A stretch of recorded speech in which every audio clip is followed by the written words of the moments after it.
Eh sì, il mio nome è Rosso. A Biancavilla mi conoscono tutti. Non per nulla, sono il migliore allenatore di Pokémon del posto. Come? Non sapete cosa sono i Pokémon? Sono delle creature particolari che abitano nei boschi o nei laghi. Ci sono tantissimi Pokémon diversi che vivono in tutto il mondo e nemmeno io li conosco tutti.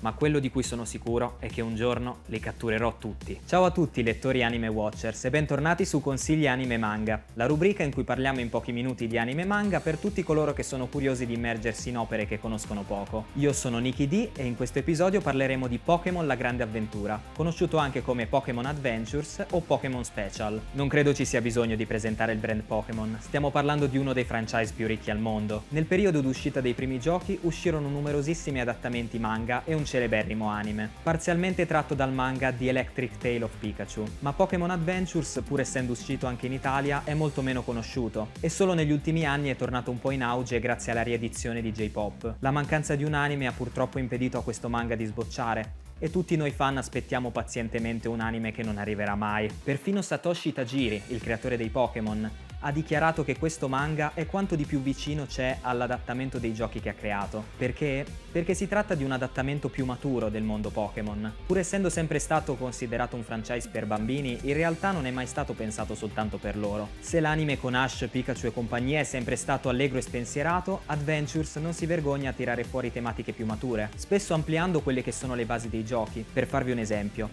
nei primissimi giochi era possibile, visitando la villa Pokémon, trovare pezzi di diario riguardo la creazione in laboratorio di Mewtwo. Nella saga del manga dedicata a Pokémon Rosso e Pokémon Blu, la sperimentazione scientifica del Team Rocket sui Pokémon è un elemento molto ricorrente e diventa uno dei motivi principali che spinge i protagonisti a contrastare i malvagi. Inoltre i personaggi, soprattutto i cattivi, partecipano molto attivamente alle lotte e a volte attaccano direttamente gli allenatori con i loro Pokémon. Un altro aspetto molto interessante è che gli scontri sono molto più strategici rispetto alla semplicità che fornivano i giochi. Le mosse vengono usate in maniera molto più creativa e spesso anche solo il momento o l'angolazione in cui viene lanciata una Pokéball è fondamentale per garantire la vittoria. L'attenzione a ogni singolo elemento della lotta ricorda molto manga strategici come Hunter x Hunter e le bizzarre avventure di JoJo, ed è proprio con quest'ultima che condivide un altro elemento fondamentale. Pokémon La Grande Avventura è strutturata in saghe che seguono ciascuna una serie di giochi, in cui i protagonisti cambiano ogni volta e ognuna ha obiettivi differenti, che molto spesso si distaccano dal semplice sconfiggere i capipalestra e diventare campione.